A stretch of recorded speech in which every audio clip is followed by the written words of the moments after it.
Hello दोस्तों, welcome to civil age education. So आज आपका सफल सीरीज़ स्टार्ट कर रहे हैं हम लोग, जिसमें कि हम लोग मोस्ट इम्पॉर्टेंट क्वेश्चंस करते हैं जो कि आपके लिए बहुत हेल्पफुल होने वाला है। और ये सेशन हमने आपके लिए इसलिए स्टार्ट किया है ताकि आपके अच्छे से प्रैक्टिस हो सके। और आपने अगर अपना सिलेबस एक बार कंप्लीट कर चुके हैं तो आपके लिए अब प्रैक्टिस सबसे ज़्यादा इम्पॉर्टेंट है। और इस सीरीज़ में हम लोग क्वेश्चंस के थ्रू अपने कॉन्सेप्ट्स को डील करेंगे। तो जो हमारा पहला सब्जेक्ट है वो है आरसीसी, जिसमें कि हम लोग आरसीसी को समझेंगे। आरसीसी का पहला चैप्टर आज हम करेंगे, जिसमें कि जितने भी टॉपिक्स हमारे आरसीसी के हैं वो सारे हम लोग क्वेश्चंस के थ्रू ही आप समझेंगे, ठीक है। और बाकी हमारे चैनल पे फास्ट ट्रैक रिवीजन हमने चलाया है, जिसमें कि आरसीसी का रिवीजन कराया है। तो आई होप अगर आपने वो नहीं देखा तो आप वो देख लो, जिससे कि आपका शॉर्ट फॉर्म में रिवीजन भी हो जाएगा। और बाकी जो भी हमारे चैनल पे कंटेंट है वो सब आप लोगों के लिए ही है, आप प्लीज़ उसको फॉलो करें और देखें। और बाकी अगर बहुत सारे लोग ऐसे हैं जिन्होंने अभी तक सब्सक्राइब नहीं किया है तो प्लीज़ आप हमारे चैनल को सब्सक्राइब करिए, हमें मोटिवेट करिए ताकि हम अच्छे से अच्छा कंटेंट आपको दे सकें और आगे ये सीरीज़ को जारी रख सकें, ठीक है। चलिए फिर हम लोग शुरू करते हैं।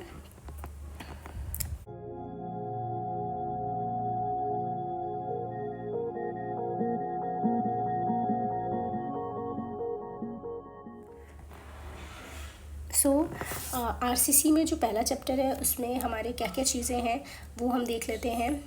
सबसे पहले हमारा जो आरसीसी में जो है वो है introduction, grade of concrete, strength of concrete, characteristic strength of concrete, tensile strength of concrete, modulus of elasticity of concrete, target mean strength of concrete, concrete cover, reinforcement of RCC work, exposure condition, slump and form work and miscellaneous, ठीक है।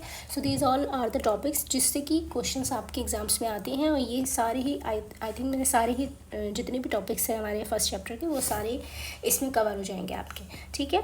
So now first question हम लोग करते हैं, आप हमारे साथ साथ ही करिएगा। और एक और चीज़ है इसमें कि हमने जो क्वेश्चंस लिए हैं वो हिंदी और इंग्लिश दोनों ही लैंग्वेजेस में हैं। तो जो बच्चे अगर इंग्लिश से ज़्यादा कंफर्टेबल नहीं है तो वो हिंदी में भी क्वेश्चंस को देख के सॉल्व कर सकते हैं, ठीक है। तो चलिए फिर अब स्टार्ट करते हैं। पहला क्वेश्चन है कि for an RCC structure 100 cubic metre concreting is done continuously, the minimum number of samples to be prepared for testing as per IS 456/2000 will be. Okay, so यहाँ पे देखो ये कह रहा है कि 100 क्यूबिक मीटर ऑफ कंक्रीटिंग अगर हमने करी है तो हमें मिनिमम कितने नंबर ऑफ सैम्पल्स की ज़रूरत रहेगी। ओके, तो इसको IS जो हमारा IS 456/2000 है, ठीक है। देखो IS 456/2000 ये हमारा आरसीसी का कोड है, ठीक है। So this is plain and reinforce cement concrete का कोड है ये हमारा, जो कि हम यूज़ करते हैं आरसीसी में। और इसी के अकॉर्डिंग आरसीसी ने हमें बताया है, कोर्ट ने हमें बताया है कि अगर आपके पास जो क्वांटिटी है कंक्रीट की और सैंपल, ठीक है, एक यहाँ टेबल हमारे कोड में दी हुई है जिसमें उन्होंने कहा है कि अगर 1 से 5 मीटर क्यूब तक का रहेगा तो आप एक सैंपल लोगे। और यही चीज़ अगर आपकी 6 to 15 मीटर क्यूब रहती है, 6 to 15 मीटर क्यूब है तो आप 2 सैम्पल्स लोगे। एंड 15 to 30 आपका हो जाता है तो आप 3 सैम्पल्स लेते हो। एंड 31 to 50 मीटर क्यूब तो हम 4 सैम्पल लेते हैं। And if it is more than 50 metre cube तो हमारी वैल्यू रहती है 4 सैम्पल प्लस 1 पर 50 मीटर क्यूब, ठीक है। सो ये वैल्यू है। अब यहाँ हम क्वेश्चन में देख लेते हैं कि 100 मीटर क्यूब के लिए बोला गया है, 100 घन मीटर या 100 मीटर क्यूब, तो उसके अकॉर्डिंग करेंगे। तो 50 के लिए वी नो कि 4 है, अप टू 50 तो 4 रहता है। तो टोटल सैम्पल्स जो हो जाएंगे हमारे वो हो जाएंगे 4। एंड बिकॉज इट्स 100 है तो मीन्स 50 + 50। सो इसके लिए तो हम 4 ले लेंगे और इसके लिए जो एक्स्ट्रा है इसके लिए 1 मोर ले लेंगे। तो 4 + 1 हमारे पास 5 सैम्पल्स आ जाएंगे, ठीक है। So our answer is 5। Now next question, थोड़ा जल्दी करने की कोशिश करेंगे बिकॉज एग्ज़ाम में भी हमें जल्दी करना है। और आप लोग भी हमारे साथ करिए ताकि आपको भी प्रैक्टिस हो, ठीक है। जो नहीं आएगा वो तो मैं करा रही हूँ, वो आप अपने नोट्स बनाते चलिएगा साथ में, बिकॉज नोट्स बनाना बहुत ज़रूरी है। अगर आप नोट्स नहीं बना रहे हैं तो सब बेकार है, ठीक है। जो भी क्वेश्चन में आपको नया सीखने को मिल रहा है, नई चीज़ आपने नहीं पढ़ी है तो आप प्लीज़ उसको नोट डाउन करिए और फिर उसको रिविज़न करिए उसको, ठीक है। बिकॉज एग्ज़ाम के टाइम पर हमारे नोट्स ही काम आते हैं। तो इसलिए आप प्लीज़ नोट करते रहिए सारी चीज़ें, ठीक है। फिर है when a structure is design by working stress method the maximum stress that is permitted to be experienced in elements members और structure under nominal loading is called, ठीक है। सो ये क्वेश्चन में यही कह रहा है कि जब हम वर्किंग स्ट्रेस में बात कर रहे होते हैं, मेथड का जब हम कर रहे होते हैं, तो उसमें मैक्सिमम स्ट्रेस कितना परमिट करते हैं, so that maximum stress is called permissible stress, ठीक है। सो इसका आंसर रहेगा परमिसिबल स्ट्रेस, ये तो सबको ही पता होगा I think. Now next question is coefficient of thermal expansion of limestone aggregate used for concrete, ठीक है।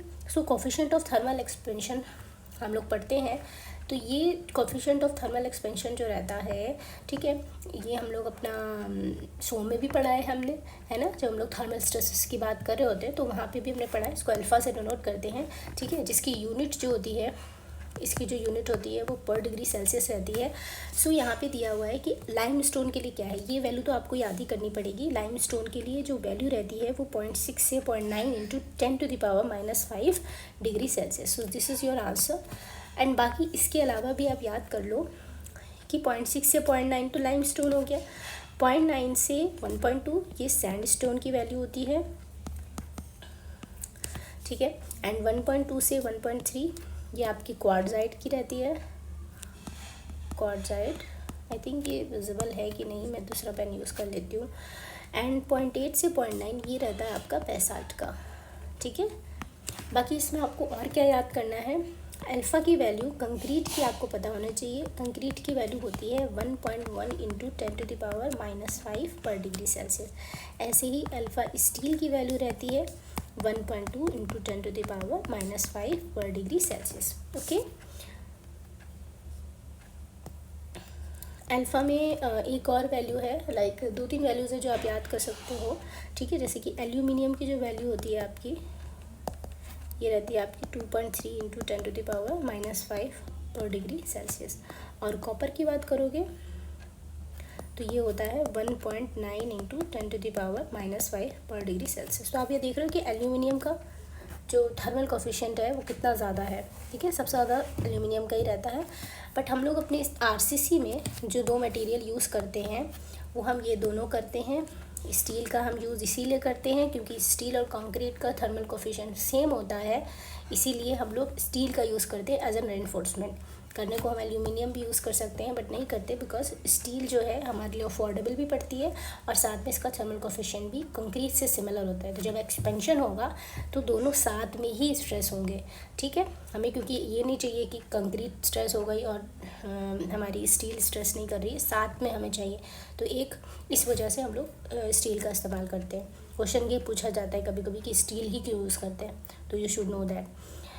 The unit weight of reinforced cement concrete according to IS 875 1987। तो यहाँ यूनिट वेट पूछ रहा है आरसीसी का। सो ये तो हम सबको पता है कि आरसीसी का जो यूनिट वेट होता है,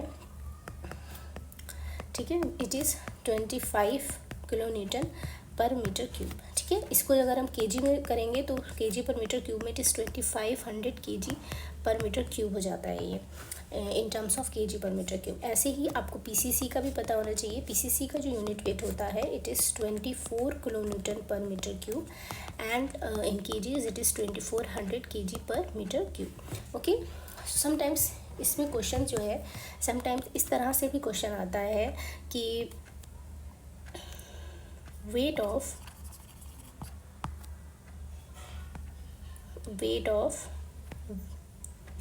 1 मीटर क्यूब आरसीसी, ठीक है। ये आपसे पूछ लेगा कि 1 मीटर क्यूब आरसीसी का वेट बताओ, तो कितना होगा 1 मीटर क्यूब आरसीसी का weight, it is 2500 KG.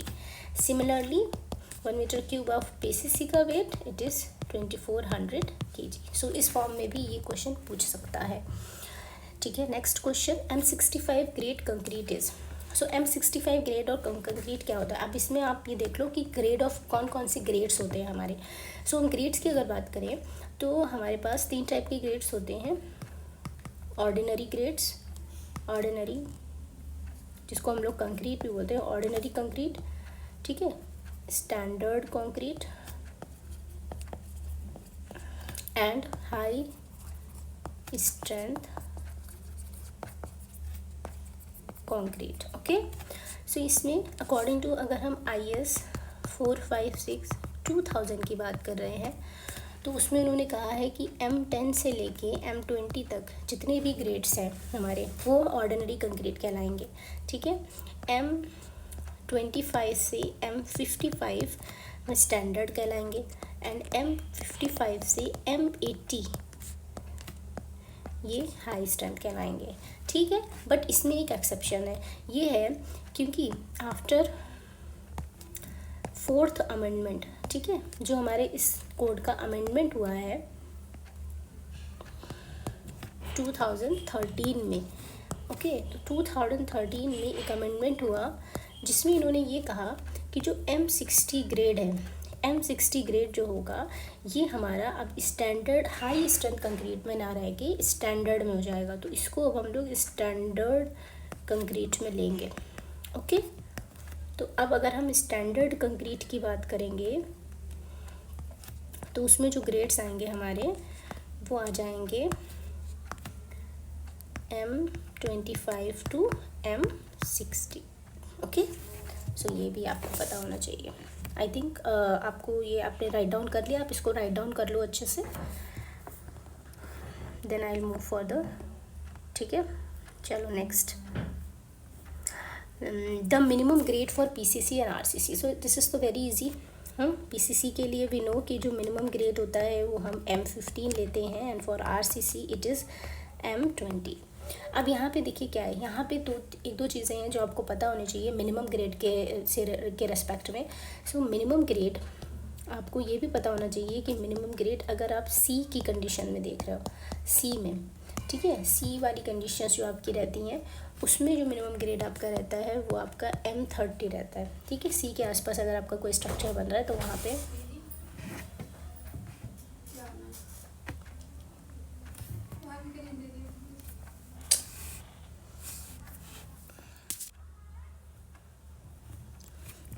Okay तो मिनिमम जो ग्रेड हमारा C के लिए रहता है वो रहता है M30। एंड इसमें एक और दो तीन चीज़ें हैं जो आपको पढ़ती हैं, एक होता है प्री टेंशन, ठीक है। जब हम लोग प्री स्ट्रेसिंग पढ़ेंगे तो वहाँ पे हम लोग प्री टेंशनिंग के बारे में पढ़ेंगे। तो प्री टेंशनिंग जब हम करते हैं तो उसमें जो मिनिमम ग्रेड होता है हमारा वो M40 रहता है, एंड पोस्ट टेंशनिंग के लिए आपका ग्रेड रहता है M30, ओके। सो ये आप इसको भी आप याद कर लेना, ठीक है। Now next, what is the ratio of cement fine aggregate coarse aggregate for M15 concrete. So देखिए, अब जैसे जब भी हम लोग ऑर्डिनरी बनाते हैं, ऑर्डिनरी जो भी हमारे कंक्रीट रहती है, जो ग्रेड्स बनाते हैं, तो वो तो हम लोग को डायरेक्टली कुछ रेशियोज़ दिए गए हैं जिनके थ्रू हम लोग डायरेक्ट बना सकते हैं। कि अगर हमसे कह देगा कि कोई M15 का आपको बनाना है कंक्रीट, तो हमें कुछ रेशियोज़ पहले से पता है जिससे कि हेल्प करके जिसकी हेल्प लेके हम डायरेक्टली साइड पे बना सकते हैं, ठीक है। लेकिन कुछ होते हैं डिज़ाइन मिक्सेस, ठीक है, उन डिज़ाइन मिक्सेस को हम डायरेक्टली किसी भी प्रोपोर्शन में लेके नहीं बना सकते। तो उनके लिए तो हमें एक्सपेरिमेंटली कुछ वैल्यूज़ फाइंड करके ही हम लोग सारी अलग अलग सीमेंट एग्रीगेट कोर्स इसको फाइंड करते हैं। बट यहाँ पे हमें M10 से लेके M25 तक हमें कुछ रेशियोज़ दिए हुए हैं जिनका हम यूज़ करके डायरेक्टली कंक्रीट को बना सकते हैं, ठीक है। अब इतना तो पता ही होगा कि ये एक प्रोपोर्शन हमारा सीमेंट का होता है, एक प्रोपोर्शन फाइन एग्रीगेट का होता है और एक कोर्स एग्रीगेट का होता है, ठीक है। तो इसमें आप याद कर लो, M5 से वैल्यू वैसे स्टार्ट होती है, तो M5 का आपको याद करना है तो इट्स वेरी इजी। आप M5 का याद कर लोगे, आपको सारे याद हो जाएंगे, ठीक है। 5 का होता है, आपने 5 का 5 लिखा और इसका आपने डबल कर दिया तो ये 10 हो गया। ऐसे ही M5 के बाद हमारे पास M5 के बाद आता है M7.5, ओके। सो ये M7.5 जो रहता है वो होता है 5 से 1 कम कर देंगे 4 और इसका डबल कर देंगे 8। ऐसे ही M10 का आपका हो जाएगा 1:3:6, ठीक है। M15 1:2:4 and M20 which is 1:, अब यहाँ पे 1 कम नहीं करेंगे, यहाँ पे 1.5 कर देंगे, ठीक है, इसका डबल 3। और M25 1:1:2, ओके। सो यहाँ पे 8 प्रोपोर्शन सीमेंट का है, 5 प्रोपोर्शन आपका फाइन एग्रीगेट है और 10 प्रोपोर्शन कोर्स एग्रीगेट का है, ठीक है। सो हमें कौन सा फाइंड करना है, हमें फाइंड करना है M15 का। तो अगर हम M15 की बात करेंगे तो M15 अगर हमें साइड पे बनाना है तो हम लोग एक पार्ट सीमेंट का लेंगे, 2 पार्ट फाइन एग्रीगेट का, 4 पार्ट कोर्स एग्रीगेट का लेंगे और हमारी कंक्रीट प्रिपेयर हो जाएगी, जिसकी स्ट्रेंथ जो होगी वो 15 मेगा पास्कल होगी।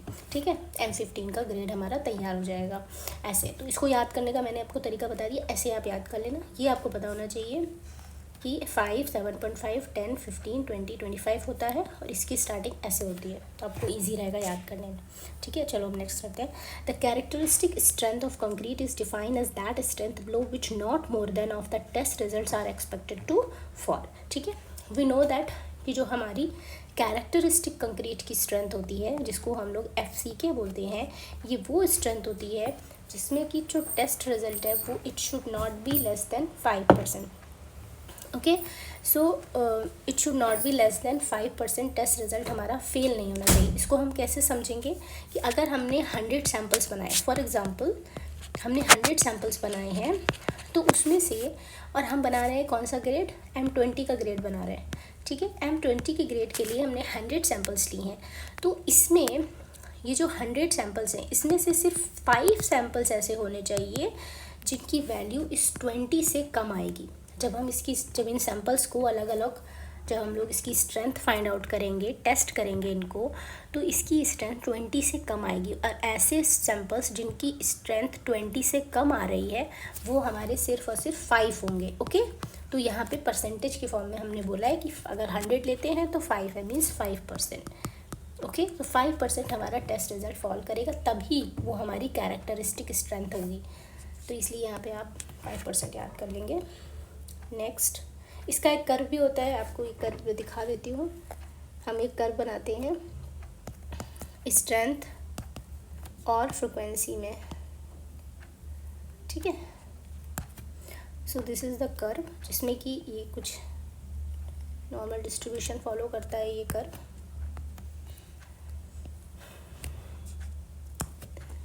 जिसमें कि हम कहते हैं कि अगर ये हमारी FCK है, ठीक है, and this is our mean value. ठीक है, ये मीन वैल्यू है हमारी स्ट्रेंथ की और ये हमारी कैरेक्टरिस्टिक स्ट्रेंथ है।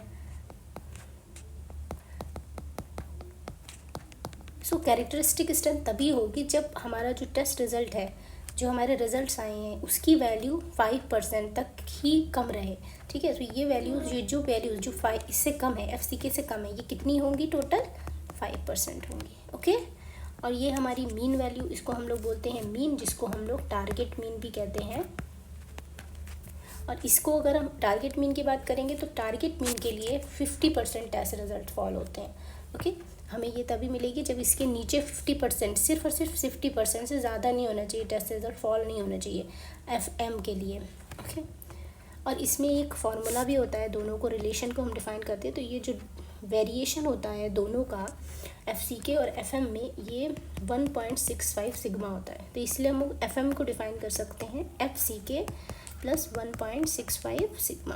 ओके, ये होता है स्टैंडर्ड डेविएशन। इसको हम अभी आगे भी देखेंगे, इसके क्वेश्चंस आगे भी हैं, तो इसको और एक्सप्लेन करेंगे स्टैंडर्ड डेविएशन को। तो ये फार्मूला आप याद रखो, कभी कभी टारगेट मीन स्ट्रेंथ का फार्मूला पूछता है। ये हमारी होती है टारगेट मीन स्ट्रेंथ। इसको टारगेट मीन स्ट्रेंथ क्यों बोलते हैं, क्योंकि देखो मीन स्ट्रेंथ तो पता है हमें कि मीन वैल्यू दे रहा है भाई 50% टेस्ट रिजल्ट इससे कम होंगे। टारगेट मीन इसलिए बोला क्योंकि कभी भी आप अगर किसी भी, अगर सपोज आप कोई एग्जांपल ले लो, कोई एग्ज़ाम ही टारगेट कर रहे हो, ठीक है, तो अगर वो 700 का कोई एग्ज़ाम है, ठीक है, तो और आपको पता है कि भाई इसको क्वालिफाई करना है तो मुझे कम से कम 600 क्वेश्चन तो लाने हैं, 600 आंसर लाने, ताकि मेरा 100% सिलेक्शन हो जाए। तो आप कितने को टारगेट करोगे, आप 600 को थोड़ा टारगेट करोगे, आप कहोगे कम से कम मुझे 650 लाने, तभी तो मुझे सिलेक्शन होगा। अगर उसमें नेगेटिव भी हो सकते हैं तो हम 650 अगर टारगेट करते हैं तो हमारा 600 तो आराम से आ जाएगा। तो वही चीज़ है कि हम ज़्यादा को लेके चलेंगे, ज़्यादा वैल्यू ले ली, ठीक है, मीन में हम ज़्यादा लेंगे तो हमें एटलीस्ट FCK तो मिल ही जाएगा। तो ये हमारी टारगेट मीन स्ट्रेंथ हो गई। ठीक है ना, हाई स्ट्रेंथ कंक्रीट की बात करें तो हाई स्ट्रेंथ कंक्रीट क्या होती है। हाई स्ट्रेंथ कंक्रीट कह रहा है कि हायर मॉडुलस ऑफ इलास्टिसिटी देगी, स्मॉल क्रीप देगी, दोनों देगी या नहीं देगी। तो हाई स्ट्रेंथ कंक्रीट अगर है और हर मॉडुलस ऑफ इलास्टिसिटी, सो हमारा जो मॉडुलस ऑफ इलास्टिसिटी होता है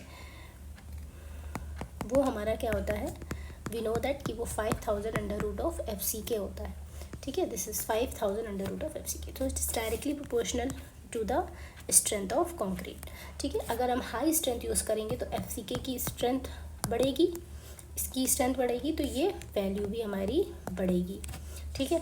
तो हायर है तो हायर हो जाएगा, ये सही है। बाकी स्मॉल क्रीप स्ट्रेंथ, तो इतना पता है कि जब आप हाई स्ट्रेंथ कंक्रीट लोगे तो उसमें वेरिएशंस कम होंगे, इस क्रीप का जो वेरिएशन है, जो क्रीप का इफेक्ट है वो कम आएगा, बिकॉज स्ट्रेंथ ज़्यादा है। तो वो प्लास्टिक डिफॉर्मेशन या जो भी परमानेंट डिफॉर्मेशन हमें क्रीप में मिलता है, क्रीप क्या होता है, क्रीप एक तरीके का परमानेंट डिफॉर्मेशन होता है हमारा due to the sustain loading. जब एक लंबे समय तक कोई लोड, एक किसी भी इक्विपमेंट, किसी भी स्ट्रक्चर के मेंबर पे लंबे समय तक कोई लोड पड़ रहा है, तो उसकी वजह से उस मेंबर में एक परमानेंट डिफॉर्मेशन आ जाता है, ठीक है। उसी को हम लोग क्रीप बोलते हैं। अगर हमारी कंक्रीट की स्ट्रेंथ अच्छी होगी तो वो जो क्रीप का जो उसके द्वारा डिफॉर्मेशन आया है या जो स्ट्रेन आया है वो कम आएगा, ठीक है। तो ये वाला भी सही है, इसलिए ऑप्शन सी हो जाएगा हमारा। The next question, as per IS the flexure strength of M25 concrete is, M25 concrete के लिए फ्लेक्चर स्ट्रेंथ क्या होती है। सो वी नो कि फ्लेक्चर स्ट्रेंथ हमारी कंक्रीट की जो होती है वो होती है, अगर आप फ्लेक्चर स्ट्रेंथ की बात करोगे, फ्लेक्चरल स्ट्रेंथ ऑफ कंक्रीट, ठीक है, इसको हम लोग FCR से डिनोट करते हैं, और ये होती है 0.7 under root of FCK, okay. इसी को ही हम लोग मॉडुलस ऑफ रप्चर भी कहते हैं, ठीक है, मॉडुलस ऑफ रप्चर भी कहलाती है ये।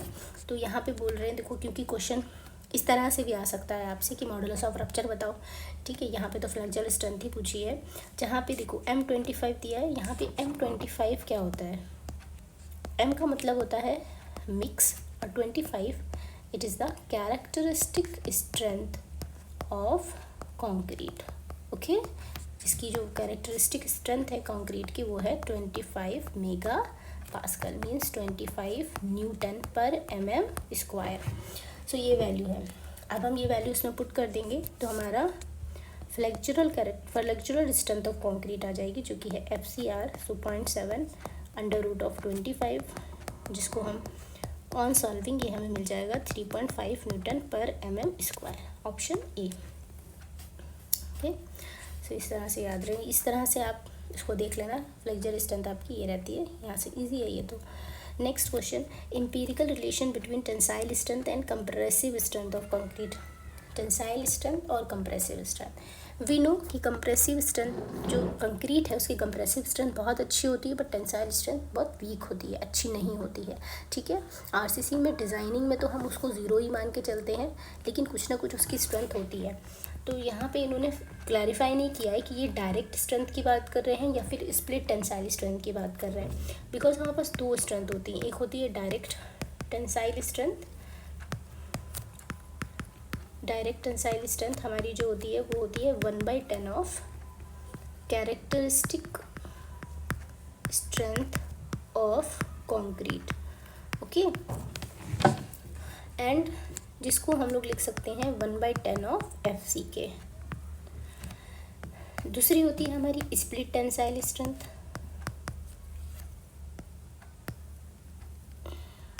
स्प्लिट टेंसाइल स्ट्रेंथ, ठीक है, जिसको हम लोग FT से डिनोट कर सकते हैं, और इसकी वैल्यू होती है 2/3 ऑफ FCR, ओके। और FR क्या होता है, वी नो, अभी देखा हमने फ्लेक्चुलर टेंसाइल स्ट्रेंथ ऑफ कंक्रीट, जो कि है दिस। सो इन दोनों ही इक्वेशन से हम ये कह सकते हैं कि जो हमारी स्ट्रेंथ है, जो टेंसाइल स्ट्रेंथ है, FT की बात करते हैं, तो वो हमारे डायरेक्टली प्रोपोर्शनल टू FCK की पावर n है, ठीक है। तो जब भी हम इसको लिखेंगे नॉर्मल, तो इसको हम K टाइम्स FCK की पावर n ऐसे लिख सकते हैं ना, तो यही हमारा एक रिलेशन है। This is our tensile strength and this is our characteristic compressive strength, ठीक है। तो यहाँ से ऑप्शन कौन सा मिल गया हमें, tensile strength is equals to K times compressive strength की पावर n, तो ऑप्शन सी हो जाएगा, ओके। आई होप आपने राइट डाउन कर लिया है। अगर ये नहीं पता था आपको तो इसको राइट डाउन कर लेना, बहुत सारे, आई नो ये बहुत सारे लोगों को नहीं पता होगा, इसको राइट डाउन कर लीजिएगा आप।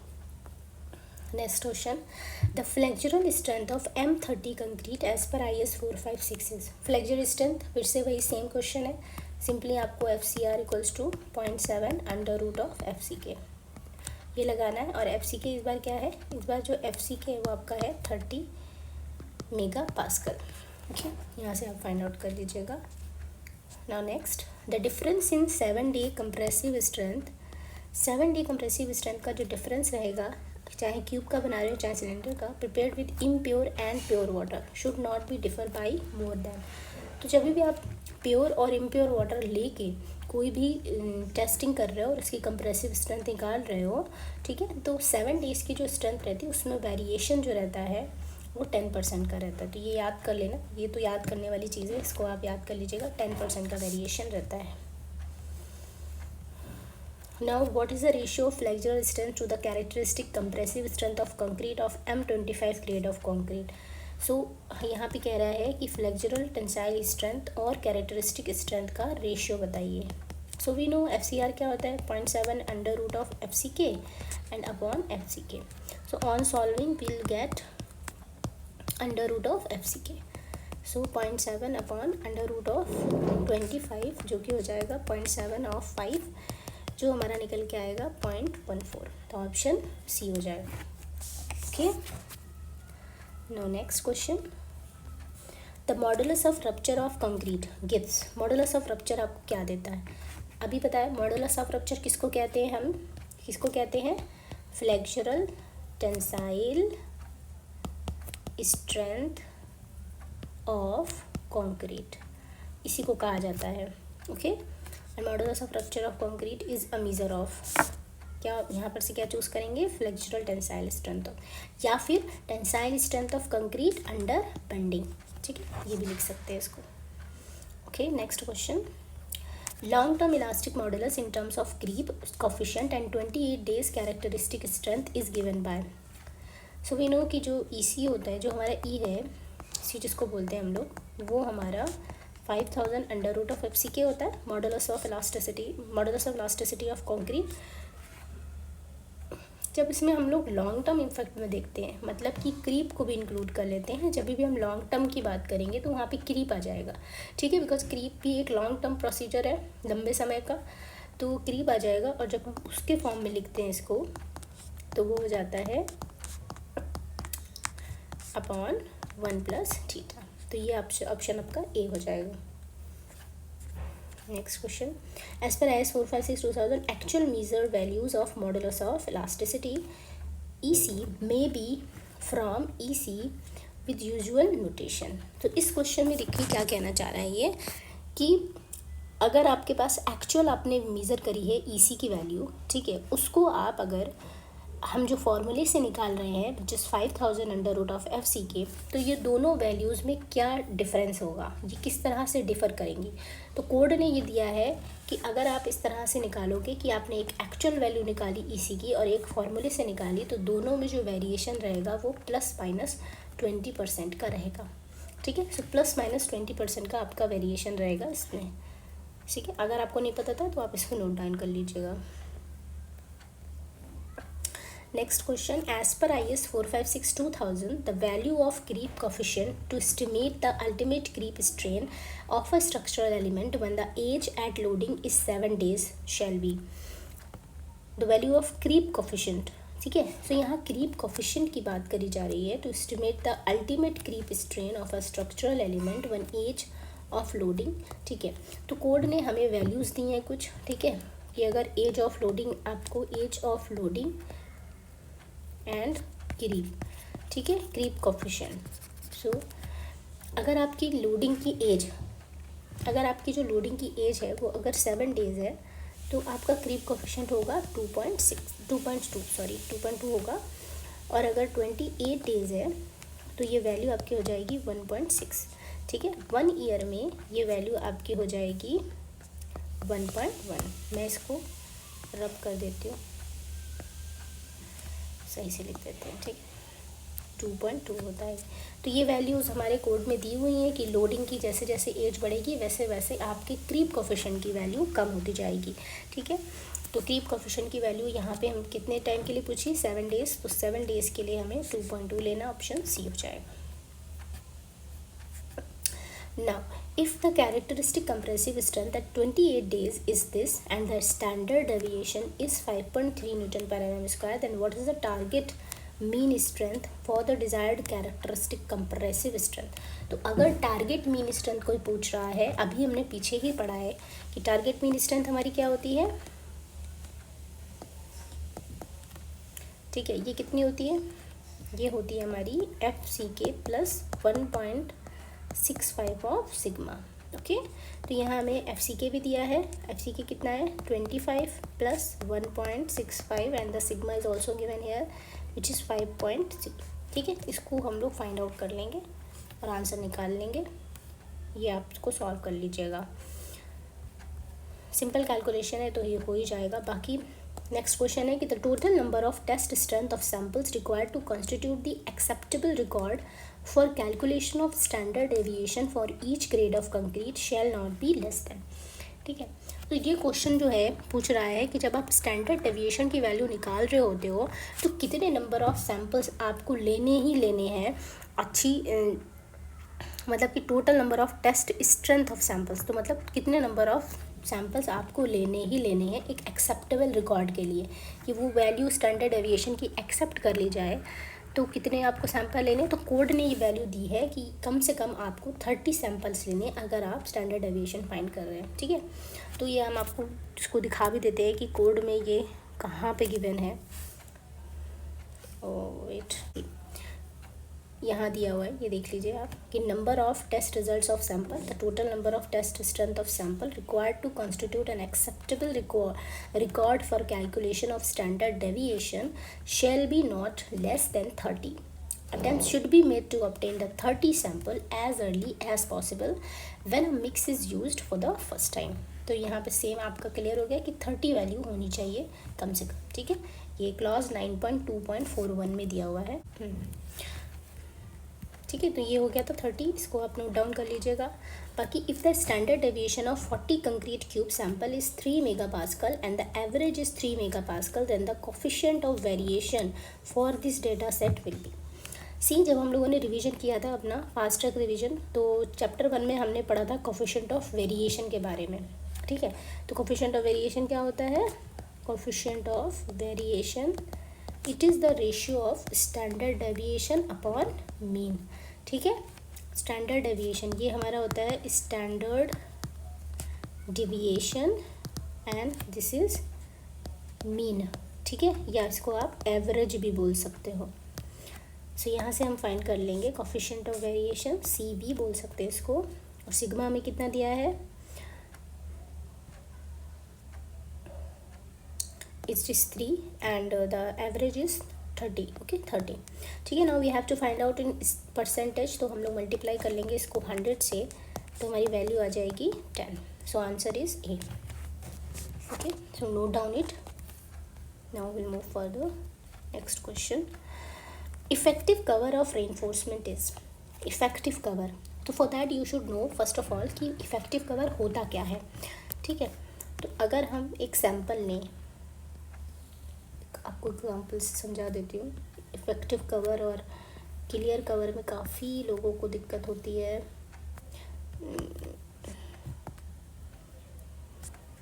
यहाँ से हम ये भी देख लेंगे कि क्लियर कवर और इफेक्टिव कवर सेम ही होता है क्या, sorry nominal cover. Effective cover, clear cover, nominal cover क्या होता है, we will learn it from here. ठीक है, तो ये मैं थोड़ा सा सेक्शन बना रही हूँ कंक्रीट का।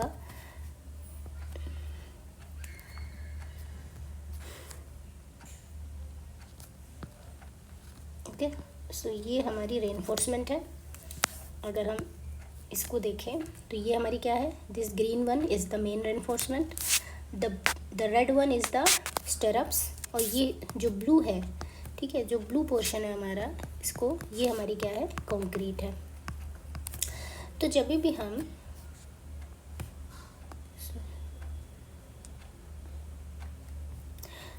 हम कंक्रीट से, ठीक है, कंक्रीट से लेके आउटर रेनफोर्समेंट तक की वैल्यू देखते हैं, ठीक है।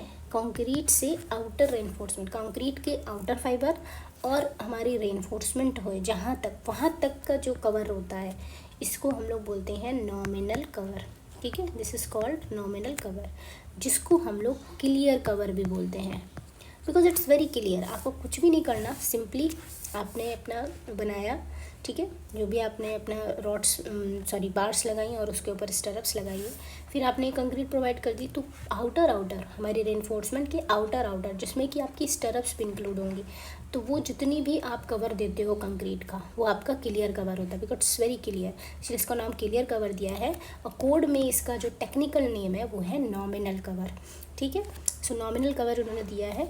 और जो इफ़ेक्टिव कवर होता है वो अगर हमें देखना है, सो इफ़ेक्टिव कवर हमारे बार्स के सेंटर से लेते हैं आउटर फाइबर तक, ठीक है। सो इसको बोलते हैं हम लोग इफ़ेक्टिव कवर, ठीक है।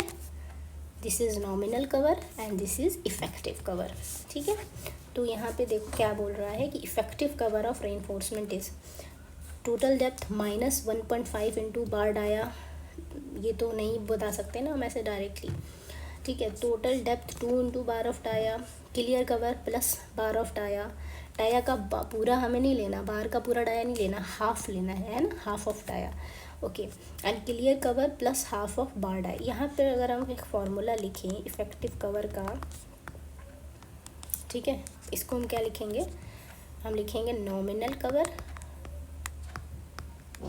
Plus dia of stirrup plus half of dia of main bar, ठीक है। ये हमारा फॉर्मूला हो गया इफ़ेक्टिव कवर का, ठीक है। बट अगर हम यहाँ देखें तो ऑप्शन में इन्होंने इस तरह से नहीं दिया है, तो ऑप्शन में थोड़ा सा गड़बड़ है, तो इस वजह से ऑप्शन में हम अगर हम देखें कि कौन सा ऑप्शन सबसे ज़्यादा रिलायबल है, तो हमें यही दोनों दिख रहे हैं, क्योंकि बार का डाया हमें हाफ़ लेना है, यहाँ पे बार का डाया उन्होंने फुल लिया है, तो बार का डाया हाफ़ तो इसी में दिया है, तो हम clear cover plus half of bar dia भी लिख सकते हैं इसको। इन्होंने इसमें स्टरप्स का डाया नहीं लिया है, बट एक्चुअल में आपका ये होता है, ये सही है, ठीक है। बट अगर आंसर नहीं है, ऑप्शन ही नहीं है, तो आप ये वाले पे लगा दो, ठीक है। Now next question, as per IS 456/2000 the designed depth of concrete cover to all steel reinforcement including links is known as, ठीक है।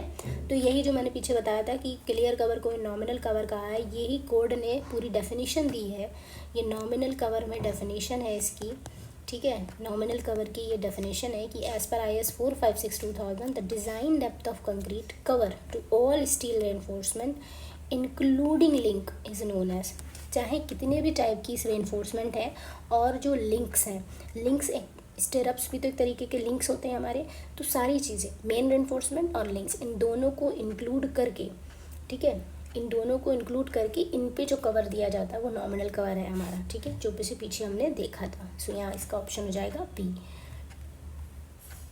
For reinforced cement concrete footing the prescribed minimum cover. अब ये जो कवर हम देते हैं इसकी values हैं, कुछ अलग अलग बीम्स में, स्लैब्स में अलग अलग दिया जाता है, तो ये याद कर लो आप कि स्लैब में हम लोग जनरली अब जो देते हैं, ठीक है, LSM में हमारा होता है 20, बीम में 25, कॉलम के केस में it's 40 and for footing it is 50, ठीक है। और इसकी वैल्यू एक्सपोजर कंडीशन के हिसाब से भी होती हैं, यहाँ पे मैं लिख देती हूँ कवर, ठीक है। और इसकी वैल्यूज़ जो होती हैं ये एक्सपोजर कंडीशन के हिसाब से भी होती हैं, तो अगर एक्सपोजर कंडीशन और कवर में पूछेगा तो एक्सपोजर कंडीशन हमारी कौन सी होती है, माइल्ड, मॉडरेट, अभी मैं आपको दिखाऊंगी कि माइल्ड मॉडरेट होती कौन सी कंडीशन है, ठीक है, severe, very severe and extreme, ठीक है। तो कवर जो होता है माइल्ड के लिए हमारा 20 हो जाता है, मॉडरेट के लिए 30 हो जाता है, सीवियर के लिए इट्स 45, वेरी सीवियर के लिए 50 एंड एक्सट्रीम के लिए 75। ये आपका according to the exposure condition cover है, ठीक है। And this is according to the section, कौन सा सेक्शन बना रहे हो आप, ठीक है, so please write it down. तो इसमें क्या होगा, किसके लिए पूछ रहा है, फुटिंग के लिए, तो हमारा answer is C. Now next question, which one of the following set of values gives the minimum clear cover for the main reinforcement in the slab, beam, column and footing respectively according to IS 456 1978। सी यहाँ पे 1978 की बात करी जा रही है, तो 1978 के अकॉर्डिंग या कहें WSM में हम जो स्लैब का लेते हैं ना क्लियर कवर, वो हम 15 लेते हैं। ठीक है, बाकी सारी वैल्यूज़ हमारी सेम ही रहेंगी, बीम के लिए 25 लेंगे, कॉलम के लिए 40, शूटिंग के लिए 50, बट यहाँ स्लैब की जगह हम लोग 15 ले लेंगे। ठीक है, उसमें IS 456 1978 में। ठीक है, तो ये एक पॉइंट आप नोट डाउन कर लेना, इस कोड के अकॉर्डिंग स्लैब का कवर ये रहता है। तो ऑप्शन हमारा क्या रहेगा, स्लैब का हमें पता है 15 रहता है।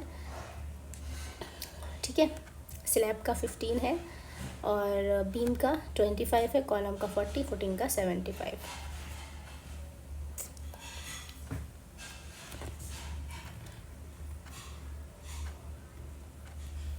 Now next question, calculate the weight per metre length of 20 mm dia steel bar placed at a spacing of 200 mm centre to centre for 1 metre of steel.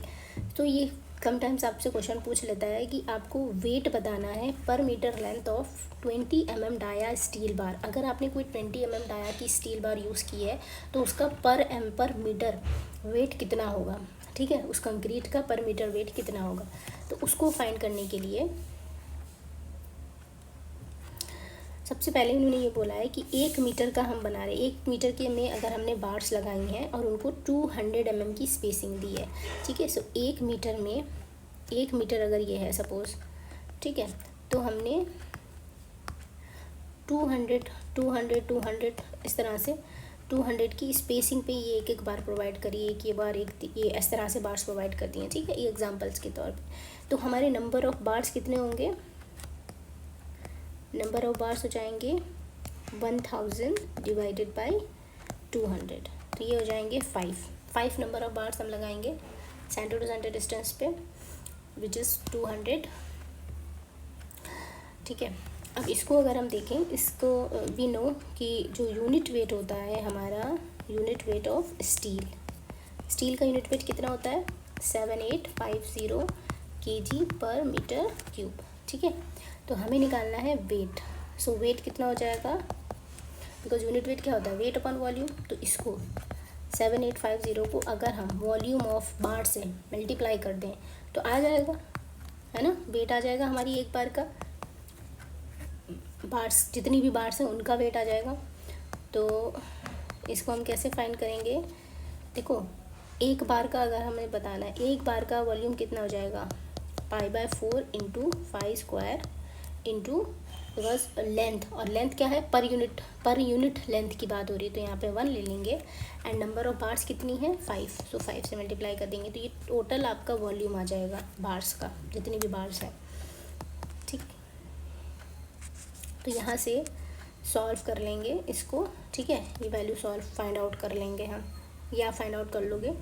बाकी इसका एक शॉर्टकट भी होता है, ये इतना बड़ा प्रोसीजर करने की ज़रूरत नहीं है, शॉर्टकट है, आप याद कर लो सीधी वैल्यू, सीधी शॉर्टकट याद करो कि कभी भी आपसे अगर पूछ ले कि वेट ऑफ स्टील या फिर बार आपसे पूछ रहा है, ठीक है, तो आप क्या करोगे d²/162 इंटू L, इस तरह से ये फॉर्मूला लगा के फाइनली फाइंड कर लोगे। ठीक है, जिसमें कि जो D है ये आपका डाया हो जाएगा बार का जिसका वेट पूछ रहा है। ठीक है, और L जो हो जाएगा ये नंबर ऑफ बार्स हो जाएंगे। ठीक है, तो बस इसको आप करके इजीली फाइंड कर सकते हो, ये फार्मूला याद कर लो, आराम से हो जाएगा। सो इसको आप फाइंड करके इसमें टिक कर लेना जो भी आंसर रहेगा आपका। बाकी है twisted bar has about more yield stress then ordinary mild steel bar. ठीक है, तो यील्ड स्ट्रेस की बात करें या उसकी स्ट्रेंथ की बात करें तो ट्विस्टेड बार की जो स्ट्रेंथ होती है वो 100 टाइम्स एक तरीके से माइल्ड स्टील बार से 100 टाइम्स ज़्यादा होती है। ठीक है, बट यहाँ पे 100 का तो ऑप्शन है नहीं, 50 दिया है तो हम 50 ले लेंगे। ओके, बाकी है in reinforced cement concrete work if steel details are not specified then how much of the volume amount of following amount of steel can be taken. तो अगर आपको आरसीसी में कुछ आपको डिटेलिंग नहीं दी है, ठीक है, तो स्टील की डिटेलिंग नहीं दी है तो आप कितनी मतलब स्टील को यूज़ कर सकते हो। तो ये वैल्यू तो आपको याद करनी है, ये आपको डायरेक्ट याद करनी पड़ेगी कि ये होती है 0.6% से 1% आरसीसी आप यूज़ कर सकते हो अगर आपको स्टील के बारे में कोई जानकारी नहीं है तो, ठीक है। वैसे आपको यहाँ से दो चीज़ें पता होनी चाहिए कि हमारा मैक्सिमम जो रेनफोर्समेंट हम लोग लेते हैं बीम में वो कितना लेते हैं। Maximum reinforcement of beam code ने दिया है 4% ऑफ ग्रॉस एरिया, ठीक है, ग्रॉस एरिया का 4% for tension and compression zone, ठीक है, मतलब अलग अलग टेंशन के लिए 4%, कंप्रेशन जोन के लिए 4%, ऐसे आपको ये मैक्सिमम रेनफोर्समेंट बीम की दी हुई है। और इन कॉलम में आपकी जो मैक्सिमम रेनफोर्समेंट रहती है वो रहती है 6% ऑफ ग्रॉस एरिया, ठीक है, तो ये भी आपको पता होना चाहिए। बाकी मिनिमम रेनफोर्समेंट की बात कर लें, जब हम मैक्सिमम देख ही रहे हैं तो मिनिमम रेनफोर्समेंट क्या रहती है बीम के केस में, वो होती है हमारी AST minimum upon BD equals to 0.85/Fm, ये रहती है हमारी मिनिमम रेनफोर्समेंट, ठीक है। सो आई थिंक ये सब आप नोट डाउन कर लीजिए, या तो पता ही होगा, तो ये तो पता होना भी चाहिए, ओके, ठीक है। Now next, as suggested by IS 456/2000 the minimum grade of concrete and the corresponding cement content maximum water cement ratio, ठीक है, क्या क्या बताना है हमें, cement content, maximum water cement ratio for extreme exposure condition, ठीक है, और ग्रेड ऑफ कंक्रीट भी बताना है, ओके। सो वी नो कि जब भी अगर हम एक्सट्रीम की बात करते हैं, ठीक है, हमारे पास ग्रेड्स दिए हुए हैं, माइल्ड, मॉडरेट, ये हमारी कंडीशंस हैं, सीवियर, वेरी सीवियर और एक्सट्रीम, ठीक है। हमारे आरसीसी में ग्रेड स्टार्ट हो जाता है M20 से, ये M20 हो जाता है, M25, M30, M35 सॉरी और M40 ये रहता है। तो एक्सट्रीम के लिए कौन सा हो जाएगा, M40। तो वहाँ ऑप्शन में देखो M40 दो जगह दिया है, तो ये तो नहीं, अब दो तो आंसर हो नहीं सकते, एक होगा। अब हम दूसरी चीज़ पे जाते हैं, सीमेंट कंटेंट। सीमेंट कंटेंट हमें पता है कि जो सीमेंट कंटेंट होता है उसकी जो टेबल है उसमें बोला गया है कि माइल्ड और मॉडरेट इनके लिए तो ये 300 रहता है, सीवियर के लिए 320, 340 एंड 360 होता है। सो नाउ सीमेंट की वैल्यू है 360। तो इस तरह से आपको 360 आपने देख लिया, ठीक है। ये कोड में पूरी टेबल दे रखी है, वो टेबल आपको पूरी याद करनी है, जिसमें कि आपको एक्सपोजर कंडीशन के अकॉर्डिंग आपको ग्रेड दिया है, सीमेंट का कंटेंट दिया है, वाटर सीमेंट रेशियो दिया है, ठीक है, इवन आपको कवर भी दिया है वहाँ पे, ठीक है। तो वो टेबल आप याद कर लीजिएगा। तो इसका ऑप्शन जो हो जाएगा, बिकॉज एक्सट्रीम कंडीशन की बात हो रही है, ऑप्शन डी होगा। Fill in the blanks with the correct option. Shuttering of beams spanning over 6 metre should be removed. तो अगर 6 मीटर से ज़्यादा का बीम है आपका, तो उसमें जो शटरिंग आप होगी वो कितने टाइम में रिमूव करोगे, इससे भी क्वेश्चन आता है, ठीक है। तो इसमें कोड ने पूरी वैल्यूज़ दे रखी हैं, वो मैं वैल्यूज़ आपको दिखा देती हूँ, ठीक है। कोड की जो वैल्यूज़ हैं वो आपकी कोड की पूरी प्रॉपर वैल्यूज़ दी हुई हैं यहाँ पे।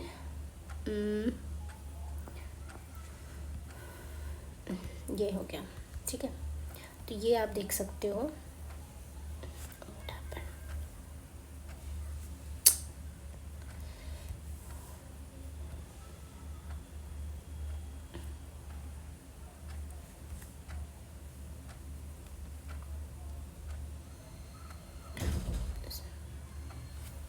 सो ये वैल्यू हो गई, ठीक है। ये वैल्यू आप देख सकते हो, इसमें आपको दी हुई है टाइप्स ऑफ फॉर्मवर्क, ठीक है, types of formwork and minimum period before striking formwork, ठीक है। तो अगर वर्टिकल फॉर्मवर्क है कॉलम में, वॉल में, तो आप 16 से 24 घंटे में हटा दोगे। सॉफ्ट फॉर्मवर्क है, ठीक है, सॉफ्ट फॉर्मवर्क टू स्लैब्स क्या होते हैं, props to be refixed immediately after removal of formwork, ठीक है। तो ये होता है 3 दिन के। Soffit formwork to beams, slab में आप 3 दिन के हटाओगे और बीम्स में आप 7 दिन में हटा दोगे, ठीक है। अब जो स्लैब में जो प्रॉप्स होते हैं, जो प्रॉप्स आप लगाते हो ना बाद में, वो जो प्रॉप्स होते हैं वो आप, अगर आपका जो स्लैब है वो 4.5 मीटर्स तक का है तो आप 7 डेज़ तक रखोगे, उससे ज़्यादा है तो 14। ऐसे ही बीम्स एंड आर्चेस में अगर वो 6 मीटर तक का है बीम तो 14 डेज़ के लिए आप उसको लगाए रखोगे, 14 डेज़ बाद हटाओगे, और 6 से ज़्यादा है तो 21 डेज़। और हमारे क्वेश्चन में क्या पूछा गया है कि बीम है और 6 मीटर से बड़ा है, कितने दिन तक करना है, 21 डेज़। ठीक है, तो ये टेबल याद कर लीजिएगा, कोड की टेबल है 11.31। ठीक है, 11.31 क्लॉज है आपका, उसमें ये टेबल दी हुई है।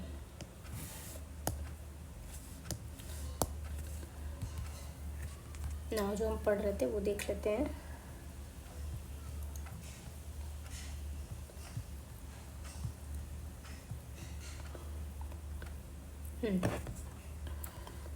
तो हमारा कौन सा हो जाएगा, 21 डेज़। बाकी the type of environment exposure condition is called when the concrete is expose to severe rain, alternate wetting and drying. ठीक है, तो ये कौन सी एक्सपोजर कंडीशन है जिसमें कि सीवियर रेन हो रही है, अल्टरनेट वेटिंग हो रही है और ड्राइंग हो रही है। ठीक है, तो इसकी भी टेबल कोड में दी हुई है, सारी कंडीशंस को अच्छे से एक्सप्लेन किया है कि माइल्ड कंडीशन कब होती है, मॉडरेट कंडीशन कब होती है, वो मैं आपको यहाँ पे शो कर देती हूँ। ठीक है, कि माइल्ड, मॉडरेट, ठीक है, सी यहाँ पे दिया हुआ माइल्ड, ये कौन सी है, टेबल नंबर 3, टेबल नंबर 3 है आपकी। ठीक है, इसको आप देख लीजिएगा, सारी कंडीशंस इसमें एक्सप्लेन्ड है। तो हमसे क्या बोल रहा है कि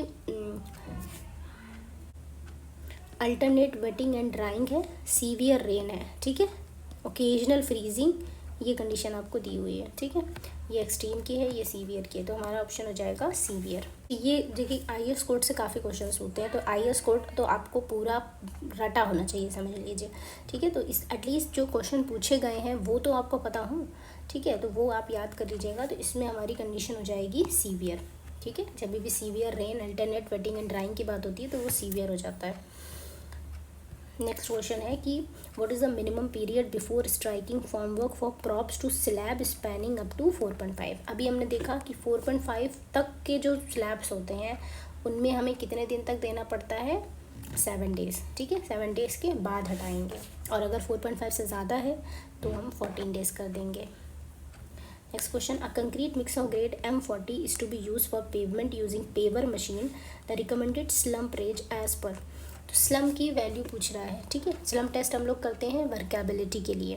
ठीक है, वर्केबिलिटी के लिए स्लम टेस्ट किया जाता है, जिसमें कि जो स्लम की लेंथ होती है वो देखी जाती है। अगर वो ज़्यादा होगी स्लम की लेंथ, मीन्स वर्केबिलिटी हमारी काफ़ी ज़्यादा है। ठीक है, सो उस तरह से हम लोग वर्केबिलिटी फाइंड करते हैं कंक्रीट की।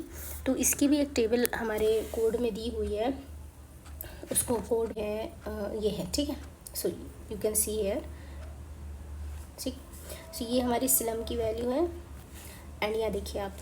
ठीक है, 25 से 75 तक जो वैल्यू है वो है building concrete, shallow section, pavement with pavers. Question में क्या पूछा था, पेवमेंट विद पेवर्स, तो उसके लिए स्लम हमारा कितना होगा, 25 से 75 का ले लेंगे हम। ठीक है, और मास कंक्रीटिंग में भी हम यूज़ कर लेते हैं, लाइटली रेनफोर्स्ड है, बीम्स, वॉल्स, कॉलम्स, सारी चीज़ें दी हुई हैं कि कौन कौन सा होगा, उसमें कौन कौन सा आपका स्लम रहेगा। अगर इसकी इतनी है तो इस वर्क में हम यूज़ कर सकते हैं इस टाइप के। अगर हमारा सपोज स्लम की वैल्यू 75 से 100 आई है तो उसको कौन कौन से, उस टाइप की कंक्रीट को हम कौन कौन से स्ट्रक्चर्स में यूज़ करेंगे, तो वो कोड ने पहले से ही दे रखा है। ठीक है, तो ये भी आप देख लीजिए। क्वेश्चन के अकॉर्डिंग आंसर कौन सा आ रहा है, 25 to 75, बिकॉज पेवमेंट्स और पेवर्स के लिए 25 to 75 रहती है हमारे कोड स्लम की वैल्यू। ऑप्शन ए हो जाएगा। ठीक है, now next, recommended slum for pumped concrete. So pumped concrete की बात करोगे आप,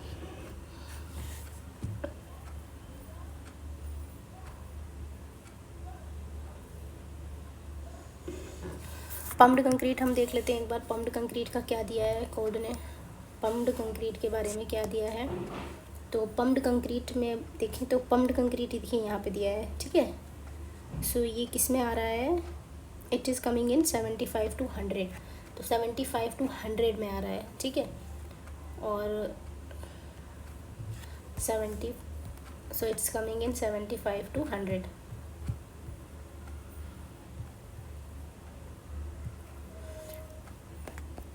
अब यहाँ पे इंच में पूछा है, तो वी नो कि 1 इंच जो होता है वो 25.5 समथिंग के बराबर होता है, ठीक है। तो हमें क्या है 75 टू 100 जो है वो पम्प्ड कंक्रीट के लिए होगा, ठीक है। तो इसको अगर हम देखेंगे तो 3 to 4 अराउंड इंचेस में 3 to 4 इंचेस आ जाएगा, तो ऑप्शन सी हो जाएगा आपका, ठीक है। Next question, the recommended slum of concrete for hand pavement, ठीक है। तो हैंड प्लेसमेंट के लिए देखो, हैंड से जब भी हम कर रहे हैं कुछ भी काम, ठीक है, तो हैंड के लिए जो होता है, आपको मैं पीछे दिखाऊंगी नहीं, ठीक, उसके लिए आप याद कर लो 25 to 75, ठीक है।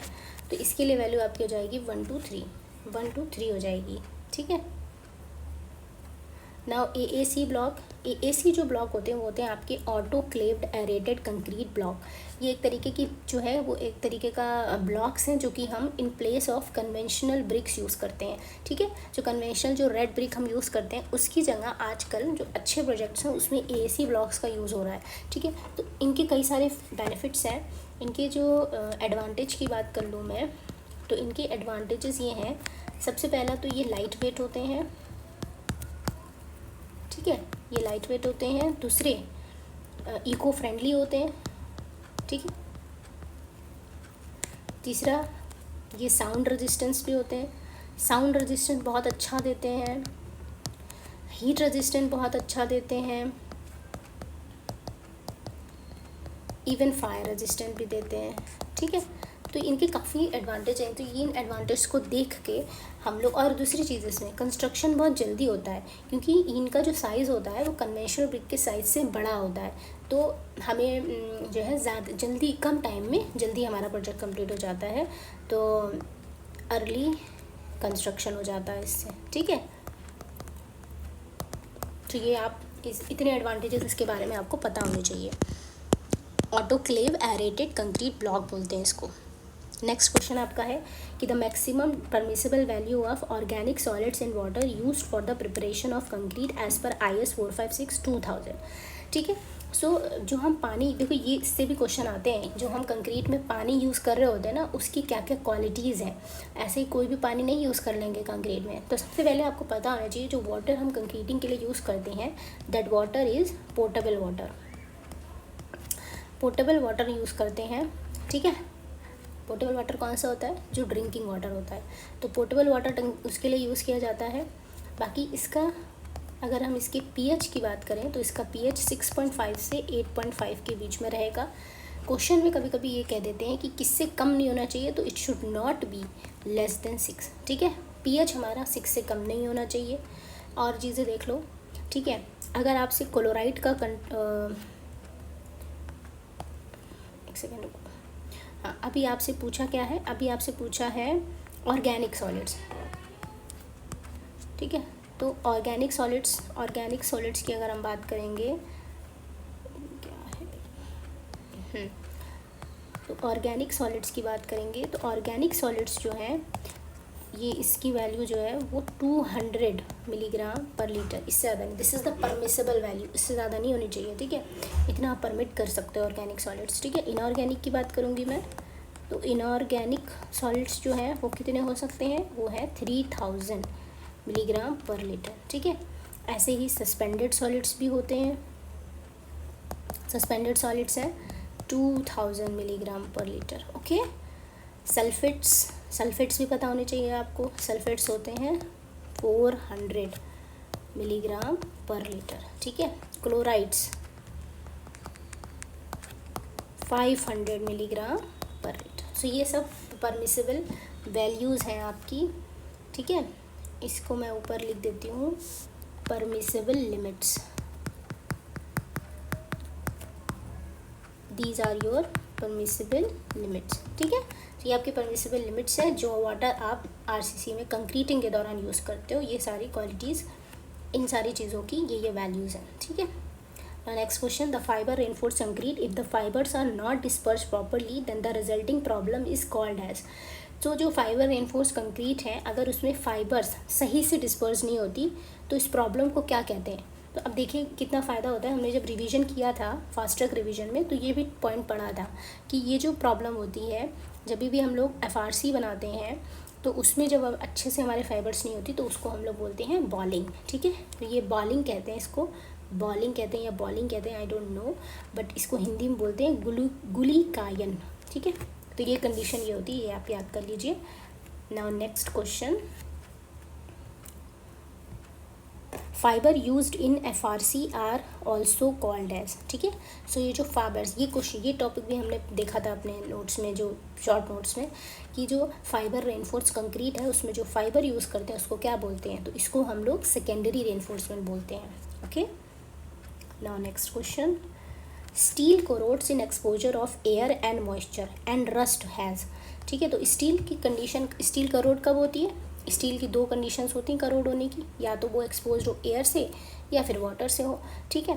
तो वो जब वो एक्सपोज होती है करोड होती है, रस्टिंग आती है। तो वो जो रस्टिंग होती है उसका वॉल्यूम कितना होता है, ये 2.5 टाइम्स तक सीमेंट के, स्टील के वॉल्यूम के लिए होती है, ठीक है। क्वेश्चन इज़ दिस कि अगर स्टील में करोजन को प्रोटेक्ट करना है उसके लिए क्या करना पड़ेगा, करोजन से बचाने के लिए इसीलिए हम लोग कवर प्रोवाइड करते हैं, जो भी हमने देखा था ना, इफेक्टिव कवर, नॉमिनल कवर, वो इसीलिए प्रोवाइड किया जाता है ताकि हमारी कंक्रीट में करोजन ना आए, ठीक है। ठीक है, चलो नेक्स्ट क्वेश्चन देख लेते हैं जल्दी से। What is Poisson's ratio for normal concrete of strength, design and serviceability criteria. So we know what is Poisson's ratio. Poisson's ratio की बात करेंगे तो पॉइजन्स रेशियो क्या होता है, हमने सोम में पढ़ा ही है। पॉइजन्स रेशियो क्या होता है, lateral strain upon longitudinal strain, ठीक है, यही तो होता है, lateral strain upon longitudinal strain, ठीक है। तो इसमें वैल्यू आपको याद ही करनी पड़ेगी कि स्ट्रेंथ डिज़ाइन के लिए जो वैल्यू रहती है हमारी वो 0.15 रहती है और सर्विसिबिलिटी के लिए 0.2 रहती है। सो ऑप्शन इज सी, ठीक है। स्ट्रेंथ के लिए इसकी वैल्यू 0.15 होगी और सर्विसिबिलिटी के लिए, so my writing is very bad, please I hope आपको समझ में आ रहा होगा, ठीक है। तो मैं बोल रही हूँ उसको आप समझो और लिखो अपनी राइटिंग में, ठीक है। तो ये आप याद कर लीजिएगा, ओके। चलो next question, the pH value of water used in making concrete should be in the range of. तो pH वाटर जो यूज़ किया जाता है कंक्रीट बनाने में उसकी रेंज क्या रहती है, देखो यहाँ पे दिया है, क्वेश्चन आगे अभी मैंने आपको पीछे बताया था, ठीक है। 6.5 से 8.5 होती है, okay. Now next question, Poisson's ratio of concrete, ठीक है। So Poisson's ratio of concrete क्या रहता है,